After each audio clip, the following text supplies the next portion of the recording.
ನಮಸ್ಕಾರ ಸ್ನೇಹಿತರೆ. Today topic breast feeding. ತಾಯಿ ತನ್ನ ಮಗುವಿಗೆ ಹಾಲನ್ನು ಕುಡಿಸುವುದು ಮಗುವಿಗೆ ಮೊದಲ ಅತ್ಯುತ್ತಮ ಆಹಾರವಾಗಿರುತ್ತದೆ. ಬ್ರೆಸ್ಟ್ ಫೀಡಿಂಗ್ ಪ್ರಯೋಜನಗಳು: ಮಗುವಿಗೆ ರೋಗ ನಿರೋಧಕ ಶಕ್ತಿ ಹೆಚ್ಚುತ್ತದೆ, ಜೀರ್ಣಕ್ರಿಯೆ ಸುಲಭವಾಗುತ್ತದೆ, ಸೋಂಕುಗಳು ಕಡಿಮೆಯಾಗುತ್ತವೆ, ಮೆದುಳಿನ ಬೆಳವಣಿಗೆಗೆ ಸಹಾಯವಾಗುತ್ತದೆ. ತಾಯಿ ಮಗು ಬಂಧ ಹೆಚ್ಚು ಗಟ್ಟಿಯಾಗುತ್ತದೆ. ತಾಯಿಗೆ ಹೆರಿಗೆಯ ನಂತರ ದೇಹ ಬೇಗ ಚೇತರಿಸಿಕೊಳ್ಳಲು ಸಹಾಯ ಮಾಡುತ್ತದೆ.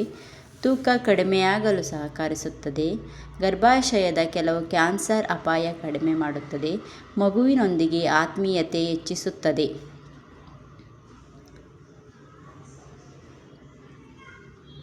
ಬ್ರೆಸ್ಟ್ ಫೀಡಿಂಗಿನ ಪೊಸಿಷನ್ಗಳು: ಕ್ರೈಡಲ್ ಹೋಲ್ಡಿಂಗು, ತಲೆಯ ದೇಹದ ಕೈಯಲ್ಲಿ ಹಿಡಿದು ತಿರುಗಿಸಿ ಹಾಲು ಕುಡಿಸುವ ವಿಧಾನ. ಸೆಕೆಂಡ್ ಒನ್ನು ಕ್ರಾಸ್ ಕ್ರೈಡಲ್ಲು, ತಲೆಯ ವಿರುದ್ಧ ಕೈಯಿಂದ ಹಿಡಿದು ಹಾಲುಣಿಸುವ ವಿಧಾನ. ಹೊಸ ತಾಯಂದಿರಿಗೆ ಉಪಯೋಗವಾಗುತ್ತದೆ. ಥರ್ಡ್ ಒನ್ ಬಂದ್ಬಿಟ್ಟು ಸೈಡ್ ಲೈನಿಂಗ್ ಪೊಸಿಷನ್ ಅಂತ. ಮಗು ಇಬ್ಬರು ಮಲಗಿ ಹಾಲುಣಿಸುವ ವಿಧಾನ. ರಾತ್ರಿಯ ಸಮಯದಲ್ಲಿ ಆರಾಮಕರವಾಗಿರುತ್ತದೆ.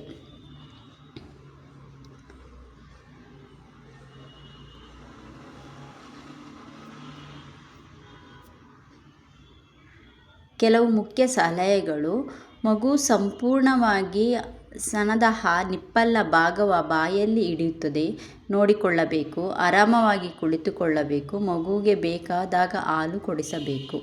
ಮೊದಲ 6 ತಿಂಗಳು ತಾಯಿ ಹಾಲೇ ಮುಖ್ಯ. ಆಹಾರದಲ್ಲಿ ಯಾವುದೇ ಇರಲಿ, ನೋವು, ಹಾಲು ಕಡಿಮೆ ಬರುತ್ತಿರುವ ಸಮಸ್ಯೆ ಅಥವಾ ಮಗುವಿನ ಹಾಲು ಕುಡಿಯಲು ತೊಂದರೆ ಇದ್ದರೆ ವೈದ್ಯರನ್ನು ಸಂಪರ್ಕಿಸಿ.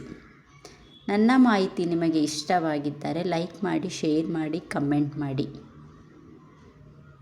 ಧನ್ಯವಾದಗಳು.